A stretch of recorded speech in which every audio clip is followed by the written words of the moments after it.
हम लोग देखेंगे लाइट क्या होता है। लाइट चैप्टर पढ़ेंगे तो लाइट चैप्टर में लोग रिफ्रैक्शन से शुरू करते हैं। तो रिफ्रैक्शन क्या होता है? Bending back of a ray of light, bending back of a ray of light from when it enters one medium to another is known as. जैसे कि ये लाइट है, ये बेंड हुई और ये दूसरे मीडियम में आ गई। ये होता है, ये फर्स्ट मीडियम और सेकंड मीडियम है। किसके थ्रू आए? रिफ्रैक्शन के थ्रू। तो इसी को हम लोग कहते हैं रिफ्रैक्शन। अब हम लोग देखते हैं रिफ्रैक्टिव इंडेक्स क्या होता है। The ratio of the velocity of a light in a vacuum and its velocity specify the medium. मतलब कि जैसे कि दो मीडियम है, ये वाटर और ये वैक्यूम, ये वैक्यूम, ये वाटर और ये एयर। तो हम लोग देखेंगे ये स्पीड ऑफ लाइट जो है स्पीड ऑफ अपॉन एयर करेंगे तो हम लोगों को रिफ्रैक्टिव इंडेक्स मिल जाता है, जो कि हम लोग साइन आई और साइन आर का भी रिलेट करते हैं। साइन आई, साइन जो ट्रिग्नोमेट्री से लिया गया, इसको हम लोग सी अपॉन बी कहते हैं। सी का मतलब होता है speed of light in vacuum और बी का मतलब होता है speed of light in that medium, जो मीडियम का हमें फाइंड करना रहेगा या अनदर मीडियम। तो ये हो गया हमारा रिफ्रैक्टिव इंडेक्स। क्या होता है? Speed of the ratio of speed of light divided by the ratio of speed of water, ये होता है हमारा रिफ्रैक्टिव इंडेक्स। हम लोग देखेंगे type of refractive index. Refractive index दो तरह के होते हैं, एब्सोल्यूट रिफ्रैक्टिव इंडेक्स और रिलेटिव रिफ्रैक्टिव इंडेक्स। एब्सोल्यूट और रिलेटिव पढ़ने से पहले हम लोग देख लेंगे दो मीडियम होता है, एक वाटर और एयर। वाटर में जो होता है वो ज़्यादा डेंसर होता है और ये एयर जो होता है वो लेस डेंसर होता है। तो अगर एब्सोल्यूट रिफ्रैक्शन होगा तो ये प्रिंसिपल एक्सिस है हमारा, ये प्रिंसिपल एक्सिस है, ये नॉर्मल है और ये जो है रे यहाँ से रिफ्लेक्ट हो रही है और सीधे डेंसर में चली जा रही, ये रियरर में चली जा रही है। ये डेंसर होता है, ये रेयरर होता है। तो ये जब डेंसर से रेयरर में जाएगी तो क्या होगा?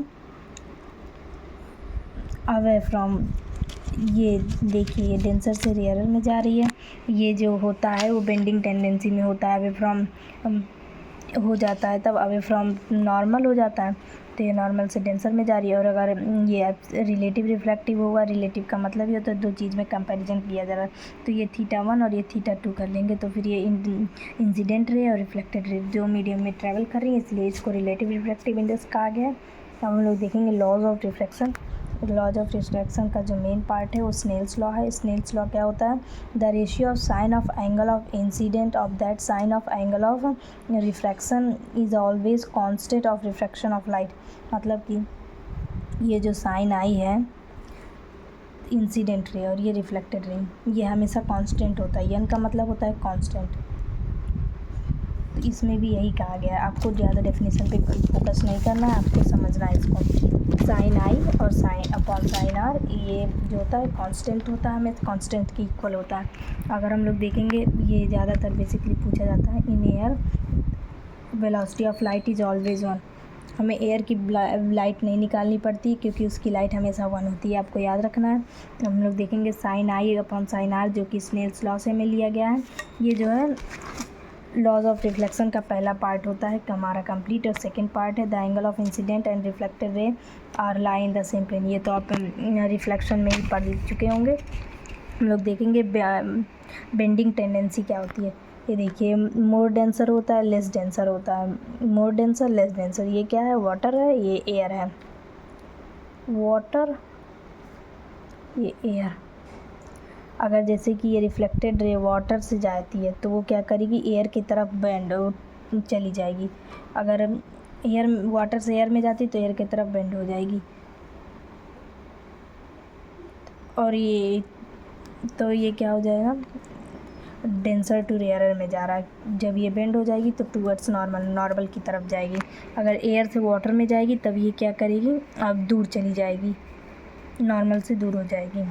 ये हो गया। और हम लोग को याद करना है एन, मतलब कि refracting index is always proportional to 1 upon velocity, inversely proportional to velocity. ये होता है लेंस। अब हम लोग पढ़ेंगे लेंस एंड मिरर, उसके टाइप कितने होते हैं, कितने मिरर हम लोगों को पढ़ने। प्लेन मिरर पढ़ना है, कॉनकेव मिरर, कॉन्वेक्स लेंस और कॉनकेव लेंस, ये पढ़ना है। तो हम लोगों को ये ध्यान देना है कॉनकेव लेंस जो होता है वो ऑलवेज कन्वर्जिंग होता है और जो कॉन्वेक्स लेंस होता है वो हमेशा डाइवर्जिंग होता है।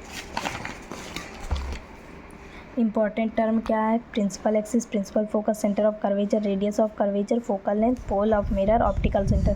तो हम लोग देखेंगे, ये देखिए ये हमारा होता है प्रिंसिपल एक्सिस। तो हम लोग यहाँ पे देखते हैं फोकस क्या होता है। When be incident the parallel ray, मतलब कि यहाँ से ऐसे पैरेलल ले जाती है और वो क्या हो जाएगी ऑन अ प्रिंसिपल एक्सिस।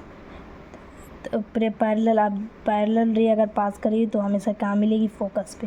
ये फोकस में निकलती है, उसे हम लोग फोकस करते हैं। फोकल लेंथ क्या होता है? ये यहाँ पे होता है हमारा पोल और ये फोकस, इसके डिस्टेंस को हम लोग बोलते हैं focal length. Centre of curvature क्या होता है? Distance from pole and focus is known as centre of curvature.